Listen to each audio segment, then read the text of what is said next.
just share whatever was on my heart. And I started working on a message, and really, all that consumes my mind right now is chains break. And so I decided I would give an update, and hopefully you can see a word in the update. And before I say anything, as we talked about the new, the next generation, I just was reminded that this church really sewed into me at a young age. And uh, I think about having Sunday school with Brad for so many years and having youth group with Gail and Jeff. And just thank you for teaching me, coaching me, and really supporting me in everything I did, and now Chains Break. And so just know that Chains Break, I would say, exists largely because of this believing community, this family. And so, yeah, just a big thank you. So what sets this community apart from other communities that we're starting to speak to is you know the inspiration, you know what we've been trying to do, what we've been up to. And so really I'd really just like to share something I'm excited about in light of Chains Break, which is our advocacy program. And so our advocacy program is really the heart and the core, and it's going to be our capacity as Chains Break in which we get to actually minister. And so I've split this update into about 3 pieces. It's what we've learned, what we've seen and experienced, and then what we're trying to do in light of those 2 things. And so I'm going to talk about what we've learned. And when I say what we've learned, it really has been what I have learned as far as research goes, and just what goes into tattoos and tattoo removal and the spiritual implications there. And so I'm capable of nerding out and just completely giving a bunch of information, but this is important information that I need to learn how to share with other communities. And so you're kind of a guinea pig as I put out this information. And so I hope you can pick up what I'm putting down. And so the first thing we've learned is tattoos are super powerful. They're not the simplistic novelty our community, our culture treats them as. And I don't say that to say that they're bad necessarily, but they have a powerful impact on the brain. And so historically, tattoos have served 3 purposes, primary purposes. And you'll see some biblical implications in this. The first purpose was, they've existed since the beginning of time. The oldest recorded tattoo, I don't know if this is accurate, is somewhere around 5,000 years old. So they've existed, right? And they primarily existed for identification, right? So within a tribe or community, it indicated that this person had, was so old or had some sort of role, or it existed to say that this is a particular group within a group that we belong to. And then the most common would probably be criminal activity. Asian culture, they implemented tattoos originally so that you knew the person you were encountering had committed some sort of crime at some point. And you would also know particularly what their crime might have been. The second purpose was allegiance, right? Tattoos were used to indicate that this is a group of people I'm committed to, right? And we even see that today. In fact, those are the types of tattoos we're actively looking to remove. And then the third would be personality, expression. I can know by a particular tattoo that you love dogs or you love your dog, right? I can tell that, right? That says something about you. And so what we're learning is tattoos have a powerful impact on the brain, the body, and the spirit, right? And the best way I've thought to describe this just basically, and Caitlin, you're going to really know what I'm talking about, I think. When you pull out of your driveway, right, you don't look for the key, right?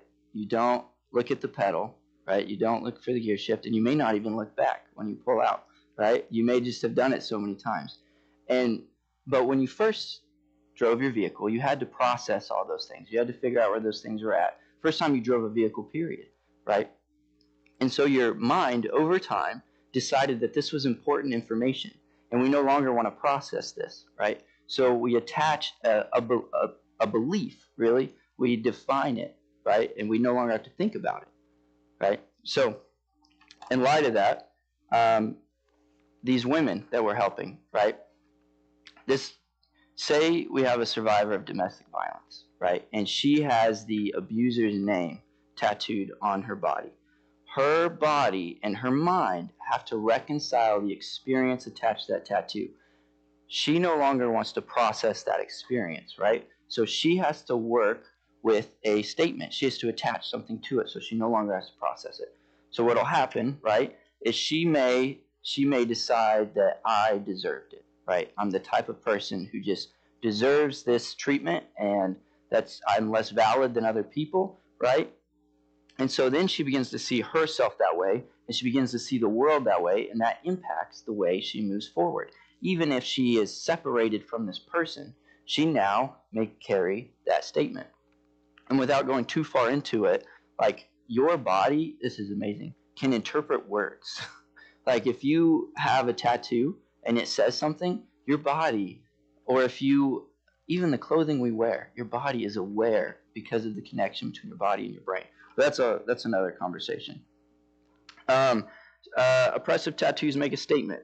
And so in light of this, what we believe is powerful, right? So the enemy, right, Satan, he's the father of lies. And so if he can get us to believe something about God, who God is, what he's done for us, and something about ourselves in light of that, right, he can get us to live accordingly. He can get us to live in some sort of bondage, right?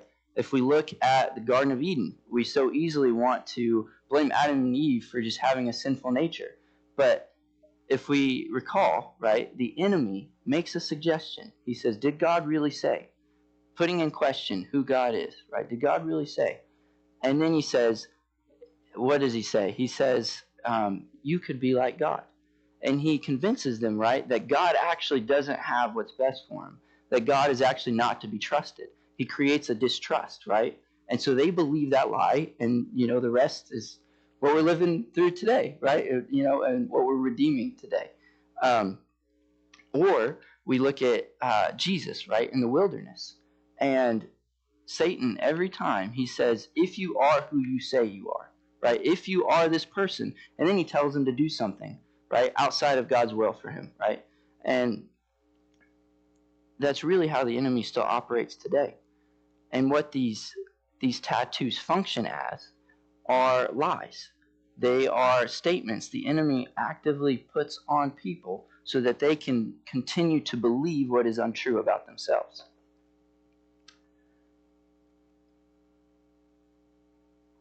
So what happens is, and I'll use another basic example.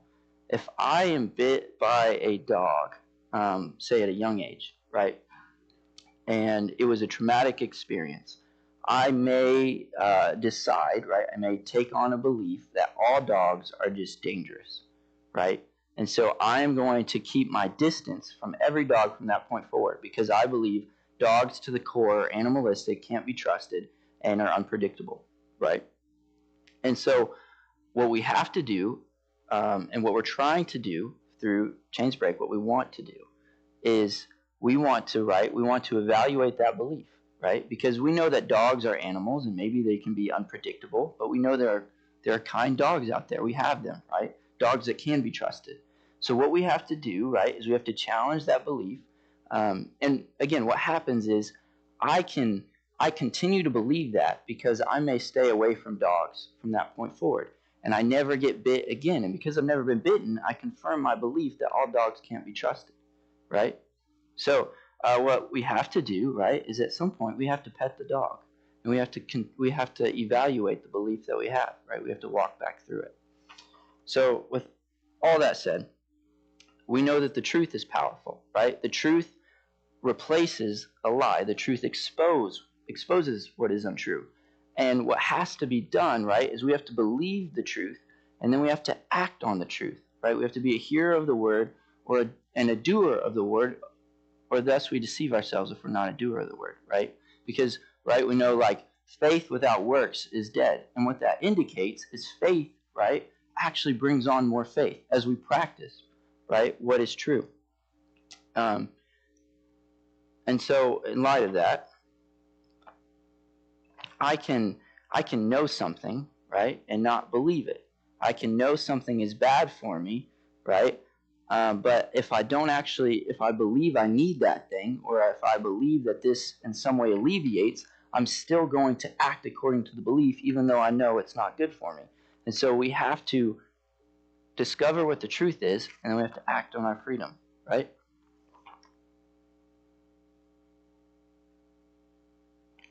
We have to take up our cross daily, right? It's not that we just believe who Christ is. Believing in Christ ultimately becomes something we actively do daily. As we work with these survivors or these applicants, right, what has happened is the enemy has used a concept. And I just talked to an individual a few days ago who had been trafficked in Kansas, and he had been trafficked central Kansas, and he remembers, as we talked about tattoos, he remembers just how the programming they would implement and the things they would say that were just so weird and wild, and yet it was all a strategy to keep someone in the dark about their freedom, right, their autonomy, right. His stories were crazy, but we talked about how tattoos, the concept is interactive symbolism. So just as you have a souvenir, right, that doesn't, it's a $5 souvenir and it represents something much bigger, right? It represents all the memories attached to that souvenir, but it's only like, it's just a little item, but it represents so much more. That is what has happened with these tattoos. They're simply a marking placed on the body that represent much more. And so what we hope to do with Chains Break in the future is to implement interactive, as we remove the tattoo, we want to implement interactive symbolism in the opposite direction, right? We want to give them things that represent their freedom. That's just a side note. So that concludes all the, that's a summary of the learning. These are the things that I am most excited about. What we've seen that the process right now looks different for everyone. We've got two types of recovery, right, or two types of experiences. One is a celebration for a lot of these individuals, especially gang lifestyle. They've actively tried to exit, right, their circle, or they have, and getting these tattoos removed is celebratory for them, right? And then for others, we just finished helping a woman in which her process looked a lot like processing. I don't think she realized, and I had this conversation with the same individual who had been trafficked, a lot of people don't know that they're trafficked. They think they were domestically abused, or they think they just think this is part of life, or this is and they don't know that they were actually programmed because they think they did it voluntarily, right? And so for some individuals, the process looks like an unpacking, and they experience some of those emotions, and some of those things still come to the surface. What we found is there's a need. We've got a waiting list right now for Western Kansas. We're stunted right now as far as efficiency goes. So we're partnered with a clinic in Wichita and then one in Denver, and that's been our main partnership. And we run into things like we have to advocate from a distance, right? We maintain that relationship from a distance, and we have to ensure that the schedule of the clinic and the schedule of the applicant correlates, and we also have to fundraise for every tattoo, right? And so we're stunted as far as how many tattoos we can do at a time, and we're stunted as far as that relationship goes, and so we're actively working to fix that, and I'll get into that in a moment. But we've also seen we've noticed that the relationship that we get to form is stunted, but in light of that, we've still seen freedom. We've still been able to. It's interesting. I have felt like we haven't been able to really minister, and we just had a woman finish this week. And when we met her, she was very closed off. Um, I couldn't really get much going. We have an awesome advocate. She was able to bridge, and that makes sense. I'm a fellow, but she was able to really get to know her more intimately. But even so, she struggled with that too with her. And we've been helping her for about a year. And again, we didn't know what was going on too much aside from getting her to the clinic. And she paralleled her decision to approach us to get her tattoo removed with her decision to step out of her space, right? So she was in a relationship with an individual who had gang affiliation, and he had put his name on her neck, right? It was all programming, right? And it was abusive. She gave us a few scenarios, and she's also given us permission to share this. And she was able to step out of that space, and she was able to give us a quote at the end of her testimony. And she's like, "I'm realizing that with this process, it's obvious to me that I am not his, and I am the Father's," which I think is really powerful. And she had relapsed right around the time she approached us, and she has not relapsed since.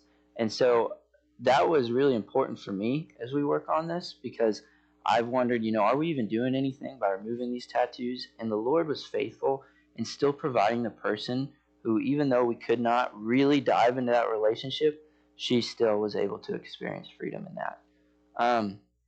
We've got another fella. He is the addiction recovery. He's an addiction recovery pastor, and he had a prison-related tattoo, and he helped start the gang in Dodge City. And what has been cool about he was a believer when we met him, so for him it's been a celebration. But he is a walking flamethrower.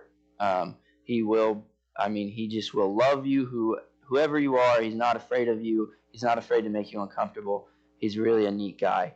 But he has, because of his process, his relationship with us, he has had individuals from the gang that he helped start and the rival gang approach him seeking to step out of the space they are in and the connections they have, and both are receiving help from us, which I think I get really excited about that, because he's being able to minister to the gang he's from and the rival gang, and we're getting to serve both as well, which is just awesome. So where we're going, we are actively fundraising to acquire equipment, right? So that and the reason being, our values are relationship, relief, and restoration, right? And they build upon each other.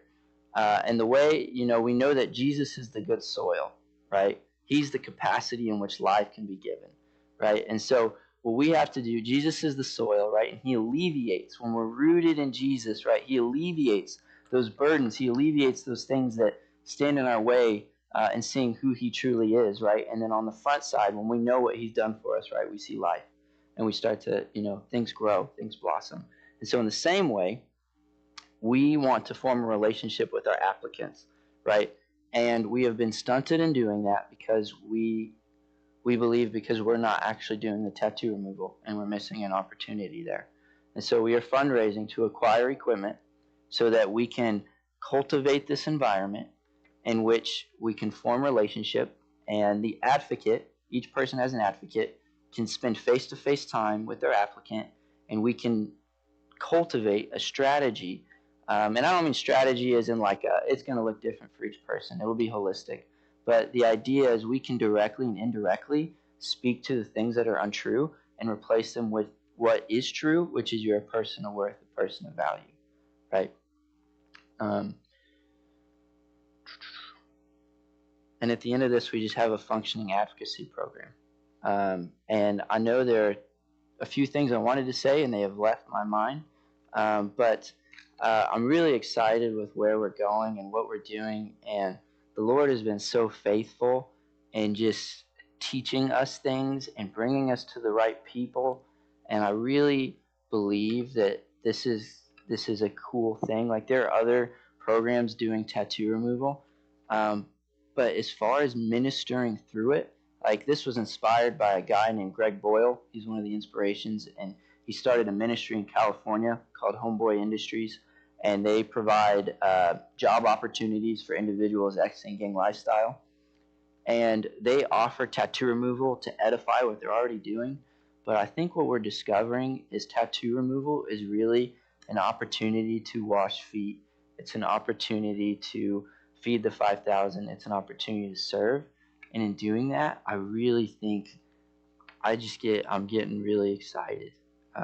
And the Lord has been faithful, and something that He's ministered to me is I remember when I spoke up here, right? Change break wasn't even a tangible thing. It wasn't even, who knew if it was even gonna, and I just remember thinking at that time that like, this is something but I remember thinking, this is something I gotta do for God, right? This is something I'm doing. And He has been so faithful and just weeding out this concept that I'm doing this. And it really, He's shown me that He's like, no, I'm doing it. And you're a participant.